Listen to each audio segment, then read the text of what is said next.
নমস্কার বন্ধুরা, আমি প্রিয়াঙ্কা চলে এসেছি আমার নতুন একটা ভিডিও নিয়ে। আমি এখন রেডি হয়ে গেছি, চলো দেখা যাক এর আগে আমি কি করেছি সেই ভিডিওগুলো তোমাকে আগে দেখিয়ে দিই। আজকে সকাল সকাল একজন মাছওয়ালা এসছে, সে কাকা এই কিছু মাছ নিয়ে এসছে। যদি তোমরা কেউ জেনে থাকো এই মাছগুলো কী মাছ আমাকে অবশ্যই কমেন্ট করে জানিও।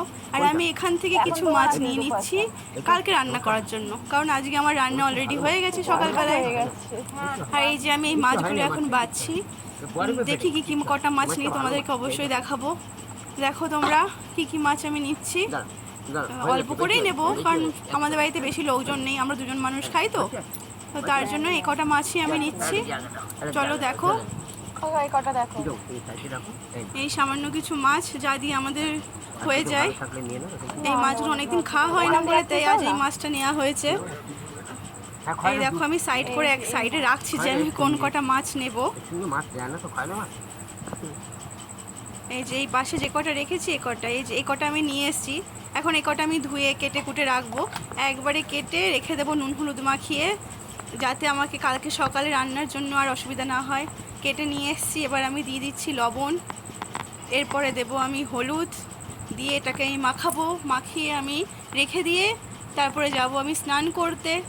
এই দেখো হলুদ দিয়ে দিলাম, এটাকে মাখিয়ে আমি জল ঝরিয়ে রেখে দেবো যাতে মাছটা আমার ভালো থাকে। কালকে যেহেতু রান্না হবে, কিংবা রাতেও হয়তো দু এক পিস করতে পারি, আজকে তো আর দিনের বেলায় হবে না।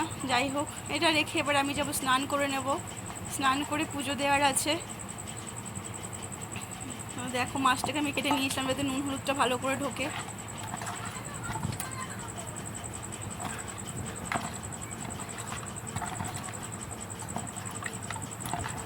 এই যে মাছটা মাখতে মাখতে অনেকটা জল বেরিয়ে গেছিলো লবণ হলুদ দিয়ে মাখার সময়। তবে যাই হোক, স্নান হয়ে গেছে, চলে এসেছি ফুল তুলতে। এই দেখো এই গাছটায় আমার এই কটা নীলকণ্ঠ হয়েছে, ছোট্ট একটা গাছ। গাছটা আগে অনেক বড় ছিল, কিন্তু কেটে ফেলার ফলে এখন আর গাছটা সেরকম বড় নেই। এই দেখো এখানে একটা বেগুন হয়েছে, বেগুন গাছটা অনেক দিনের, তবু দেখছি গাছটা এখনও ফল দিচ্ছে, দেখে ভালো লাগলো। আর এখন আমি বেরোবো, আমার স্নান পুজো সব হয়ে গেছে, খাওয়া দাওয়া, আমি বেরিয়ে পড়েছি। এখন যাব আমি বিডিও অফিস, একটু কাজ রয়েছে তার জন্য। চলো রাস্তায় আরও যাচ্ছি।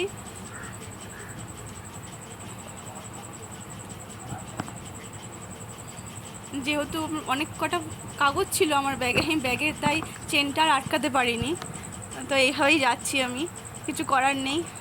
এই আমি চলে এসেছি প্রায়, আমি বিডিও অফিসে প্রায় চলেই এসেছি। এই ঢুকছি আমি এখন বিডিও অফিসে, ব্যাগ ট্যাগ নিয়ে সব যাব এখন অফিসের ভেতরে, ওখানে কিছু কাজ রয়েছে। এই অফিসে রয়েছি, এখন বাজে বেলা 3টে, এখন আমার কাজ হয়ে গেছে, আমি বেরিয়ে যাচ্ছি। তবে চলো টাটা, কালকে আবার দেখা হবে।